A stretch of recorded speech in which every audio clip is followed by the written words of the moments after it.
and my story is called Old Mother Hemlock. She awoke, and it was happening again. Paralysis gripped her. She could sense evil in the room. Head and shoulders exposed, every fibre of her being experienced the malevolent presence. She knew she must lie there and wait for the feeling of dread to pass. At last, sleep came. In the morning, Hope went downstairs to make coffee in the kitchen of her newly rented house. Yes, houses do have different personalities, the agent had said, glancing round the dingy dining room with its coal effect fire. Built in the 1880s, these were. It's the high ceilings make them seem bigger. Some got tunnels underneath, not this one, mind. Reminding him that she planned to rent, not buy, Hope signed the lease that day. It was essential to move in immediately. She had abandoned her botanical fieldwork in the upland valleys of northwest Scotland to go to ground in a miner's terraced cottage in Bristol. Go, for heaven's sake, while Jack's drying out, her friends had urged. He won't leave once he's back from detox. She'd fled, leaving two people, good Jack and bad Jack. Away from Jack's dark influence, his alcoholic rages, she'd hoped the night terrors would stop. But the terrors sought her out, moved in with her that first night in the rented house. Hope scanned her list. A locksmith to check doors and windows, no problem there. Decide on a room of final retreat and reinforce the door. Buy curtains for the front windows, bright, cheap, and impossible to see through. No giveaway signs on the sills, no botany books, collected flora, or found treasures from the natural world. One wrong note in a street like this, and he'd stop, head on one side, give that lopsided smile, and knock on the door. Jack was an entomologist with a sadistic bent. For years she tried to lose herself in her own world of botany, filled with revulsion at his preference for dissecting live insects. Each section was separated with infinite care. Antennae, mouth parts, membranous wings, segmented legs, springy carapaces. Imagine the pain they must suffer, she pleaded. Just as well they can't scream, eh? He said. They don't have voice boxes. Her morning walk took her through Victoria Park, a vast green picnic cloth spattered with buttercups and daisies. Growing in clumps beside the path was the feathery-leaved Conium maculatum. Its delicate flowerlets, supported by umbrella-like stalks, did not look dangerous, but they were. Care for a sip of Conium maculatum, Jack? Go on, have a cuppa. What is it? Why, hemlock, of course. The ancient Greeks condemned criminals to drink hemlock. Socrates was forced to drink the fluid extract. Perhaps you'd prefer a tincture of seeds. Why was she having these dark thoughts? She was safe. Wouldn't find her in Bristol. Soon she would collect elderflowers and make wine. But for the moment, she felt only the desire to pick hemlock. East Street resembled a child's drawing with its squashed-together city life. Pigeons strutted back and forth on the parapets above, monitoring their territory. There was regrowth everywhere, wasteland bursting with wildlife. She stopped to watch an old man in a pink visor talking to a Jack Russell dog in the garden of a tower block. She found a street that slept, dripping pipes, watering ferns in dank open basements, but no locksmith shop. The Barley Mow pub was where she saw Jack. He was sauntering through the pub doorway. Good Jack, just popping in for a quick pint. His thirst had to be slaked at regular intervals throughout the day. It had to be him. The slight stoop, the reddish hair. Hope hurried past the pub windows, shielding her face and fussing with her hair, though she knew he wouldn't look up. The rising foam on a pint of Guinness deserved the same attention as a death's head hawk moth unfurling its wings for the first time. In 20 minutes she was back in the house, deadlocking the front door and rechecking the windows. There was no road or alley at the back of the house to worry about. A quick look through Yellow Pages brought a locksmith to the phone. He would be there the following day. There was nothing more she could do. Her discovery of the ventilation shaft in the garden that afternoon had been unexpected. She'd been noting down Flora, hidden under the brambles, working her way towards the end wall, when the corner of a timbered head frame caught her eye. Clearing a mass of leaf mould, moss and grasses, she heaved the cover to one side and peered into the gloom.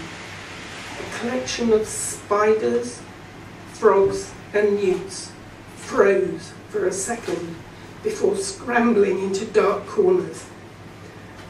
Hope had a feeling of fellowship for the tiny creatures. Hadn't she scuttled into the shadows that very morning?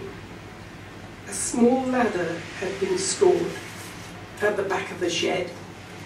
She placed the ladder against the shaft wall. It would be fun to explore sometime. In her haste to leave, she'd forgotten to change her mobile phone number. Jack had left 7 recorded messages. After seeing him, she'd circled the park eagle-eyed. If he had seen her, surely he would have followed. That evening, Hope sat in front of the fire, imagining a very different scene. A kettle always on the boil, a wife filling a tin bath with hot water, a husband back from the pit, soaping in front of the coalfield range. Lots of mouths to feed, bread and margarine in the evenings, boiled potatoes on Sundays. The outside privy still stood in the garden. This small dark house would be her sanctuary now. When she first met Jack, she told him how secure she felt bathing in soft rainwater in front of a coal fire in her grandfather's miner's cottage in the country. The warmth of the fire and the wine she'd drunk lifted her mood. Perhaps she'd been mistaken. After all, she hadn't seen his face. As she lay in bed, suppressed rage coursed through her veins. She'd lived for too long with Jack's drunken behaviour, pleadings and promises. The mountains, islands and streams were what she mourned for. Throwing off the bedclothes, she thumped downstairs to pour a kettle full of boiled water over the hemlock leaves, taking care not to let the poisonous oils evaporate. If Jack came calling, he'd find one of her herbal teas waiting for him. As the tea brewed, her thoughts turned to the terror she'd experienced the previous night, a phenomenon experienced worldwide by people emerging from sleep. No one knew why it should be accompanied by an overwhelming sense of evil. Some people saw a shadowy figure in the room. The real horror was not being able to move. The liquor looked brackish and primeval, a tainted inversion of the herbal teas she'd made in the Highlands. Hope filled a pint glass and placed it on the table. Jack had been in the habit of showing his disgust for her infusions by taking a swig before reaching for the whiskey. Sleep came easily with old Mother Hemlock waiting downstairs. When Hope woke that night, evil had come to sit with her once more. Moonlight flooded the room. Something moved. A blurred face bent over her. Blood pulsed in her throat. Her heart thumped. She couldn't close her eyes. Around mid-morning, there was a rapping at the door. She dared not pull back the curtains. "Who is it?" "Locks and keys, madam," said a cheerful male voice. She opened the door. The house was checked and a deadlock put on the back door. "Basement," said the man. "There isn't one. 2 up, 2 down. No attic or nothing?" "No, it's people getting through doors and windows that bothers me." The man seemed to understand. "Want the number of the local police station just in case?"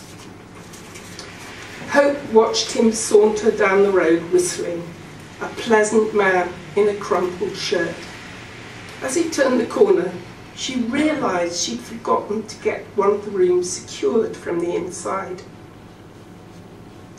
Her spirits rose as she walked through the park. Huge clouds hung in a blue sky. She would buy a few household things in the corn exchange. A goth wedding party was posing on the steps of the city register office as she passed. On impulse, she bought some black hair dye in the covered market. If she changed her look, she might feel safer. Her last purchase, a torch, went into her pocket. That night, determined to stay awake, she sat at the kitchen table. The thought of seeing the apparition again was too dreadful to contemplate. It was already past midnight. In the morning, she would buy sleeping pills. Putting on a coat and scarf, Hope stepped out into the garden. The night air might clear her head. There was a soft click as the back door closed behind her. The new deadlock worked only too well. She was locked out. The garden walls were high, the ladder in the air shaft too small to be of use. But it was a warm night, no sign of rain. Her years of botanical fieldwork had taught her to expect the unexpected. The lilac and honeysuckle overhanging the back wall would be her shelter till morning. A sudden movement made Hope look back at the house. Jack was standing on the roof, picking up tiles and placing them in the gully, his stooping shoulders and face faintly lit by the electric haze of the city. Straightening up, he took a pack of cigarettes from his pocket, lit one, and inhaled deeply. A thin line of smoke snaked away over the rooftops. The cigarette break over, he pulled a knife from his belt and began removing roofing batons. Jack's knives were kept razor sharp, no matter what their purpose.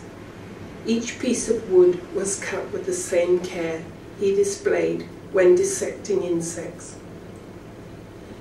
The scent of the lilac and honeysuckle was suffocating. If she screamed, the neighbours might investigate, but Hope couldn't scream.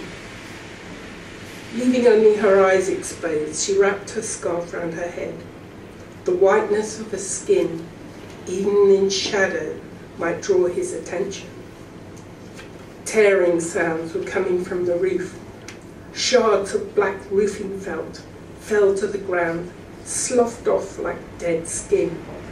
A few dull thuds, and he'd kicked a hole in the ceiling. Now the task of levering himself down through the rafters had begun. Think clearly, she told herself. There was no latch on the loft hatch, nothing to impede his progress. He'd check the bedrooms first, then go downstairs. Old Mother Hemlock would be waiting to greet him. Jack's craving for liquid was a constant in his life. Just a few sips, that's all it would take. Slow paralysis of the lungs would follow. The brain would remain unaffected. He'd be able to observe the changes, a scientist to the end. But if he didn't drink it, he'd come looking for her in the garden. Hope climbed down the ladder to the floor of the shaft. Above her head, the night sky seemed to pulsate. Birds were singing, confused by the fake dawn. A current of air eddied towards her from the tunnel, carrying dank smells of coal dust and rotted wood. There might be a way out. Taking the torch from her pocket, Hope shone its thin light into the spider-webbed entrance. Dripping darkness beckoned.